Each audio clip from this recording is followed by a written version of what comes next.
அந்த car accident ரெண்டுமே Aarav sir உள்ள இருந்த அந்த கார் ஆக்சிடென்ட் எக்ஸ்பீரியன்ஸும் சரி, அங்கே அஜித் சார் நடந்து தெரியுங்களா துபாயில், அந்த எக்ஸ்பீரியன்ஸும் சரி, அதை பற்றி கேட்டிருந்தேன். சார் இது எப்படி நடந்தது, உங்களுக்கு எப்படி இருந்தது, சார் என்ன சொன்னார்னு சொல்லிட்டு அவர் ஃபர்ஸ்ட் பாயிண்ட் ஒன்று சொன்னார். சாருக்கு எப்படி ஒரு ஆக்சிடென்ட் நடந்தாலும் அவருக்கு பயமே கிடையாது. ஏன்னா அந்த ஆக்சிடென்ட்டை அவர் எப்படி ஹேண்டில் பண்ணணும்னு தெரியும். ஆனால் கூட இருக்கவங்களுக்கு எதுவும் ஆயிடக்கூடாது அப்படின்றது அவருடைய மனசில் எப்பயுமே ஓடிக்கிட்டே இருக்கும், அந்த எண்ணம் இருந்துக்கிட்டே இருக்கும். ஏன்னா இந்த ஆக்சிடென்ட் நடந்து முடிஞ்சதுக்கு அப்புறமாவும் என்கிட்ட தான் அவர் நிறைய விஷயங்கள் கேட்டுகிட்டே இருந்தார். நீங்கள் ஓகேவா இருக்கீங்களா, உங்களுக்கு எப்படி இருக்கு உடம்புன்னு சொல்லிட்டு என்னை பற்றி தான் விசாரிச்சுட்டு இருந்தார்.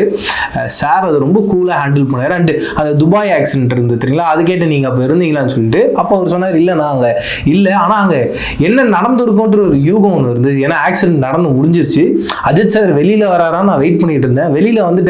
வெளியில் வந்துட்டாருனால அது நார்மல் தான். ஏன்னா அவ்வளோ கேஷுவலாக அவ்வளோ ஈஸியாக இதெல்லாம் ஒன்றுமே இதுக்கு மேலே நிறைய விஷயங்களை அஜித் சார் பார்த்துட்டாரு அப்படின்னு சொல்லும்போது அந்த ஒரு செகண்டே உடம்புலாம் அப்படியே கூஸ் பம்ப்ஸ் ஆயிடுச்சு. பா